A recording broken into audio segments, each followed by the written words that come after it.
ओम शांति। 14 मई 2024 बाबा के महावाक्य। मीठे बच्चे, आत्म अभिमानी बनो। मैं आत्मा हूँ, शरीर नहीं। यह है पहला पाठ। यही पाठ सबको अच्छी तरह पढ़ाओ। प्रश्न: ज्ञान सुनाने का तरीका क्या है? किस विधि से ज्ञान सुनाना है? उत्तर: ज्ञान की बातें बड़ी खुशी खुशी से सुनाओ, लाचारी से नहीं। तुम आपस में बैठकर ज्ञान की चर्चा करो, ज्ञान का मनन चिंतन करो, फिर किसी को सुनाओ। अपने को आत्मा समझकर फिर आत्मा को सुनाएंगे तो सुनने वाले को भी खुशी होगी। ओम शांति। बाप कहते हैं, आत्म अभिमानी व देही अभिमानी हो बैठो, क्योंकि आत्मा में ही अच्छे व बुरे संस्कार भरे जाते हैं। सबका असर आत्मा पर होता है। आत्मा को ही पतित कहा जाता है। पतित आत्मा कहा जाता है तो जरूर जीव आत्मा ही होगी। आत्मा शरीर के साथ ही होगी। पहली पहली बात कहते हैं, आत्मा होकर बैठो। अपने को शरीर नहीं, आत्मा समझ बैठो। आत्मा ही इन ऑर्गन्स को चलाती है। घड़ी घड़ी अपने को आत्मा समझने से परमात्मा याद आएगा। अगर देह याद आई तो देह का बाप याद आएगा। इसलिए बाप कहते हैं, आत्म अभिमानी बनो। बाप पढ़ा रहे हैं, यह है पहला पाठ। तुम आत्मा अविनाशी हो, शरीर विनाशी है। हम आत्मा हैं, यह पहला शब्द याद नहीं करेंगे तो कच्चे पड़ जाएंगे। मैं आत्मा हूँ, शरीर नहीं हूँ, यह शब्द इस समय बाप पढ़ाते हैं। आगे कोई भी पढ़ाते नहीं थे। बाप आए ही हैं आत्म अभिमानी बनाकर ज्ञान देने लिए। पहला ज्ञान देते हैं, हे आत्मा तुम पतित हो, क्योंकि यह है ही पुरानी दुनिया। प्रदर्शनी में भी तुम बच्चे बहुतों को समझाते हो, प्रश्न उत्तर करते हैं। तो जब दिन के समय रेस्ट मिलती है, उस समय आपस में मिलना चाहिए, समाचार पूछना चाहिए। किसने क्या क्या प्रश्न पूछे, हमने क्या समझाया, फिर उनको समझाना है। फिर उस पर ऐसे नहीं ऐसे समझाना चाहिए। समझाने की युक्ति सबकी एक नहीं होती। मूल बात है, अपने को आत्मा समझते हो या देह। दो बाप भी सबके हैं जरूर। जो भी देहधारी हैं, उनका लौकिक बाप भी है, पारलौकिक भी है। हद का बाप तो कॉमन है।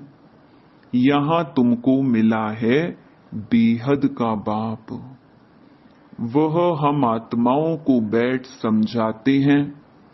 वह एक ही बाप भी है, टीचर भी है, गुरु भी है। यह पक्का कर देना चाहिए। जब तुम किसको समझाते हो, जो तुमसे प्रश्न पूछते हैं, उस पर आपस में बैठना चाहिए। जो होशियार हैं, उनको भी बैठना चाहिए। तुमको टाइम मिलता है दिन के समय। ऐसा नहीं कि भोजन खाते हैं इसलिए नींद का नशा आए। जो बहुत खाना खाते हैं उनको नींद का आलस्य आता है। दिन में क्लास करना चाहिए, फलाने ने यह पूछा, हमने यह रिस्पॉन्स किया। प्रश्न तो भिन्न भिन्न पूछेंगे, उनका रिस्पॉन्स भी चाहिए रियल। देखना चाहिए उनको कशिश में लाया, सेटिस्फाई हुआ, नहीं तो फिर करेक्शन निकालनी चाहिए।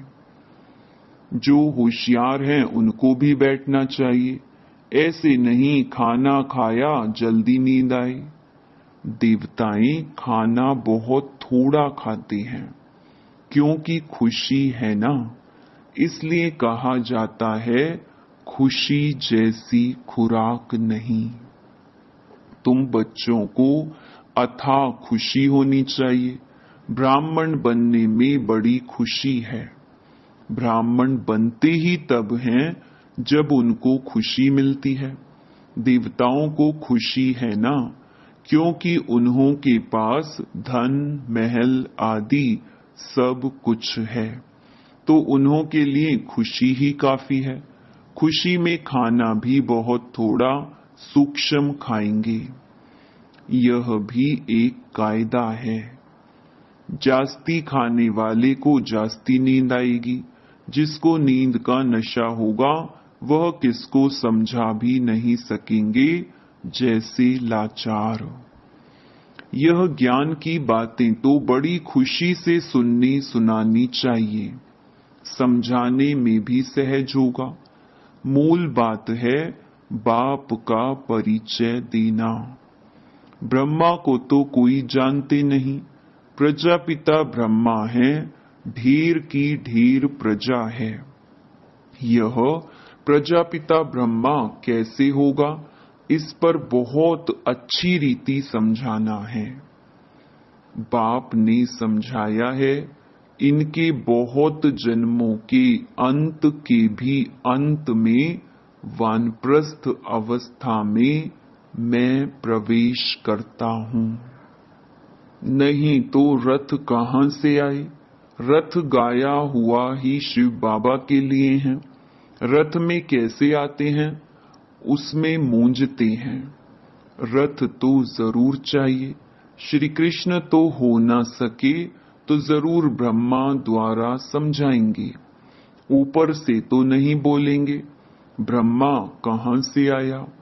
बाप ने सुनाया है, मैं इनमें प्रवेश करता हूँ जिसने पूरे 84 जन्म लिए हैं। यह खुद नहीं जानते, मैं सुनाता हूँ। श्री कृष्ण को तो रथ की दरकार ही नहीं। श्री कृष्ण कहने से फिर तो भागीरथ गुम हो जाएगा। श्री कृष्ण को भागीरथ नहीं कहा जाता। उनका तो पहला जन्म है प्रिंस का। तो बच्चों को अंदर में विचार सागर मंथन करना चाहिए। यह तो बच्चे जानते हैं, वह बातें तो नहीं हैं जो शास्त्रों में लिख दी हैं। बाकी यह तो ठीक है, विचार सागर मंथन किया हुआ कलश लक्ष्मी को दिया है। उसने फिर औरों को अमृत पिलाया, तब स्वर्ग के गेट खुले। परंतु परमपिता परमात्मा को तो विचार सागर मंथन करने की दरकार ही नहीं। वह तो बीज रूप है, उनमें नॉलेज है, वही जानते हैं। तुम भी जानते थे, अभी यह अच्छी रीति समझाना जरूर है। समझने बिगर देवता पद कैसे पाएंगे? बाप समझाते हैं, आत्माओं को रिफ्रेश करने लिए। बाकी तो कुछ भी जानते नहीं। बाप आकर समझाते हैं, अभी तुम्हारा लंगर भक्ति मार्ग से उठा, अब ज्ञान मार्ग में चला है। बाप कहते हैं, मैं तुमको जो ज्ञान देता हूँ वह प्रायलोप हो जाता है। एक है निराकार, दूसरा है साकारी बाप। समझाया तो बहुत अच्छा जाता है, परंतु माया ऐसी है जो कशिश कर गंध में ले जाती है। पतित बन पड़ती हैं। बाप कहती हैं, बच्चे तुम काम चिता पर चढ़ एकदम कब्रिस्तान में आ गई हो। फिर यहां ही परिस्तान होगा जरूर। आधा कल्प परिस्तान चलता है, फिर आधा कल्प कब्रिस्तान चलता है। अभी सब कब्र दाखिल होने हैं। सीढ़ी पर भी अच्छी रीति समझा सकते हो। यह है ही पतित राज्य, इसका विनाश जरूर होना है। इस धरनी पर अभी कब्रिस्तान है, फिर यही धरनी चेंज हो जाएगी, अर्थात आयरन एजेड से गोल्डन एजेड दुनिया होगी। फिर दो कला कम होंगी। तत्वों की भी कला कम होती जाती है, तो फिर उपद्रव मचाते हैं। तुम सभी को अच्छी रीति समझाते हो, अगर नहीं समझते तो गोया कौड़ी मिसल है, कोई वैल्यू नहीं है। यह वैल्यू तो बाप बैठ बतलाते हैं। गाया भी जाता है, हीरे जैसा जन्म। तुम भी पहले बाप को नहीं जानते थे, तुम कौड़ी जैसे थे। अभी बाप आकर हीरे जैसा बनाते हैं। बाप से ही हीरे जैसा जन्म मिलता है, फिर कौड़ी जैसे क्यों बन पड़ते हो? तुम ईश्वरीय संतान हो ना। गायन भी है, आत्माएं परमात्मा अलग रहे बहुकाल। जब वहां शांति धाम में है तो उस मिलन में कोई फायदा नहीं होता। वह तो सिर्फ पवित्रता व शांति का स्थान है। यहाँ तो तुम जीवात्माएं हो और परमात्मा बाप उनको अपना शरीर नहीं है। वह शरीर धारण कर तुम बच्चों को पढ़ाते हैं। तुम बाप को जानते हो और कहते हो बाबा। बाप कहेंगे ओ बेटे। लौकिक बाप भी कहेगा ना, हे बाल बच्चे आओ तो तुमको टोली खिलाऊं, झट सब भागेंगे।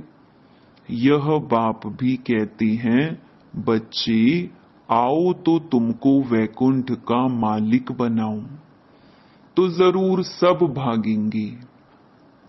पुकारते भी हैं, हम पतितों को पावन बनाकर पावन दुनिया का मालिक बनाओ। पावन दुनिया विश्व का मालिक बनाने आओ। अब निश्चय है तो मानना चाहिए। बुलाया भी बच्चों ने है, हम आते भी बच्चों के लिए हैं। बच्चों को ही कहते हैं, तुमने बुलाया है, अब मैं आया हूं। पतित पावन भी बाप को ही कहते हैं ना। गंगा आदि के पानी से तुम पावन बन नहीं सकते। आधा कल्प तुम भूल में चले हो, भगवान को ढूंढते हो, परंतु किसको भी समझ में नहीं आता है। बाप कहते हैं, हे बच्चों, तो बच्चों का भी उस उल्लास से निकलना चाहिए, हे बाबा। परंतु इतना उल्लास से निकलता नहीं है। इसको देही अभिमान कहा जाता है, ना कि देही अभिमानी। तुम अभी बाप के सम्मुख बैठे हो। बेहद के बाप को याद करने से बेहद की बादशाही भी जरूर याद आएगी। ऐसे बाप को कितना प्यार से रिस्पॉन्स करना चाहिए। बाप तुम्हारे बुलाने से आया है। ड्रामा अनुसार 1 मिनट भी आगे पीछे नहीं हो सकता। सभी कहते हैं, ओ फादर रहम करो, लिबरेट करो। हम सब रावण की जंजीरों में हैं, आप हमारे गाइड बनो। तो बाप गाइड भी बनते हैं, सब उनको बुलाते हैं, ओ लिबरेटर, ओ गाइड, आकर हमारा गाइड बनो, हमको भी साथ ले चलो। अभी तुम संगम पर खड़े हो, बाप सतयुग की स्थापना कर रहे हैं। अभी है कलयुग, करोड़ों मनुष्य हैं। सतयुग में तो सिर्फ थोड़े देवी देवता ही थे, तो जरूर विनाश हुआ होगा। वह भी सामने खड़ा है, जिसके लिए गायन है, साइंस घमंडी कितना बुद्धि से अक्ल निकालते रहते हैं। वह है यादव संप्रदाय। फिर हिस्ट्री रिपीट होनी है। अभी तो सतयुग की हिस्ट्री रिपीट होगी। तुम समझते हो हम नई दुनिया में ऊंच पद पाने का पुरुषार्थ कर रहे हैं। पवित्र जरूर बनना है। तुम समझाते हो इस पतित दुनिया का विनाश जरूर होना है। बच्चे आदि तो तुम्हारे जीते नहीं रहेंगे, ना कोई वारिस बनेंगे, ना शादी आदि करेंगे। बहुत गई, बाकी थोड़ी रही। थोड़ा समय है, उसका भी हिसाब है। आगे ऐसे नहीं कहते थे, अभी टाइम थोड़ा है। पहले वाले जो शरीर छोड़कर गए हुए हैं, नंबरवार पुरुषार्थ अनुसार जन्म लिया है। कोई यहाँ आए भी होंगे, दिखाई पड़ता है जैसे कि यहाँ का बिछड़ा हुआ है। उनको ज्ञान के बिगर मजा नहीं आएगा। माँ बाप को भी कहते हैं हम तो यहाँ जाएंगे। यह तो सहज समझने की बातें हैं, विनाश जरूर होना ही है। लड़ाई की तैयारी भी देख रहे हो, आधा खर्चा तो इन्हों का इस लड़ाई के सामान में ही लग जाता है। एरोप्लेन आदि कैसे बनाते हैं, कहते हैं घर बैठे भी सारे खलास हो जाएंगे। ऐसी ऐसी चीजें बनाते रहते हैं, क्योंकि हॉस्पिटल आदि तो रहेंगे नहीं। ड्रामा में यह भी जैसे बाप के इशारे मिलते हैं, वह भी ड्रामा में नोंद है। समझते हैं ऐसा ना हो जो बीमार पड़ जाए। मरना तो सबको जरूर है। राम गयो, रावण गयो। जो योग में रह आयु बढ़ाते होंगे, उनकी जरूर बढ़ेगी। अपनी खुशी से शरीर छोड़ देंगे। जैसे मिसाल बताते हैं, ब्रह्म ज्ञानी है, वह भी ब्रह्म में जाने के लिए ऐसे खुशी से शरीर छोड़ते हैं। परंतु ब्रह्म में कोई जाते नहीं, न पाप करते हैं। पुनर्जन्म फिर भी यहाँ लेते हैं। पाप कटने की युक्ति बाप बतलाते हैं कि माँ में कम याद करो और कोई को याद नहीं करना है। लक्ष्मी नारायण को भी याद नहीं करना है। तुम जानते हो इस पुरुषार्थ से हम यह पद पा रहे हैं। स्वर्ग की स्थापना हो रही है। हम पढ़ रहे हैं यह पद पाने के लिए, नंबरवार पुरुषार्थ अनुसार। उन्हों की जो डिनेस्टी चलती है, वह बाप ने संगम पर अभी स्थापन की है। तुम भाषण भी ऐसा करो जो एक्यूरेट किसी की भी बुद्धि में बैठ जाए। इस समय हम ईश्वरीय संप्रदाय और प्रजापिता ब्रह्मा की मुख वंशावली भाई बहन हैं। हम आत्माएं सब भाई भाई हैं। ब्रह्मा कुमार कुमारियों की शादी होती नहीं। यह भी बाप समझाते हैं, कैसे गिर पड़ते हैं, काम अग्नि जलाती है, परंतु डर रहता है एक बार हम गिरा तो की कमाई चट हो जाएगी। काम से हारा तो पद भ्रष्ट हो जाएगा। कमाई कितनी बड़ी है, मनुष्य पदम करोड़ कमाते हैं, उनको यह थोड़े ही पता है कि थोड़े समय में यह सब खत्म होना है। बॉम्ब्स बनाने वाले जानते हैं यह दुनिया खत्म होनी है, हमको कोई प्रेरक है, हम बनाते रहते हैं। अच्छा, मीठे मीठे सिकिलधे बच्चों प्रति मात पिता बाप दादा का याद प्यार और गुड मॉर्निंग। रूहानी बाप की रूहानी बच्चों को नमस्ते। धारणा के लिए मुख्य सार।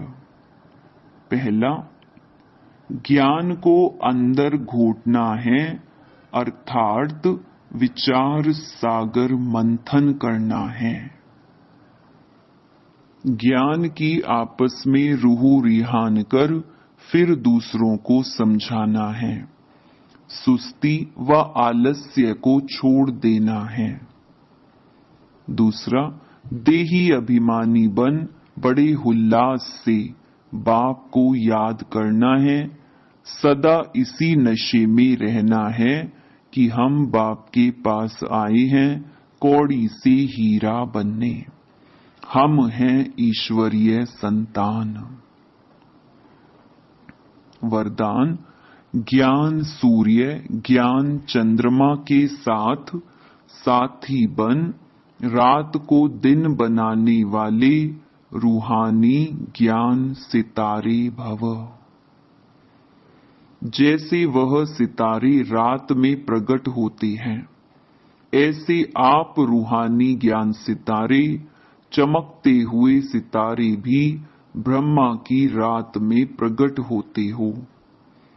वह सितारे रात को दिन नहीं बनाते, लेकिन आप ज्ञान सूर्य ज्ञान चंद्रमा के साथ साथी बन रात को दिन बनाते हो। वह आकाश के सितारे हैं, आप धरती के सितारे हो।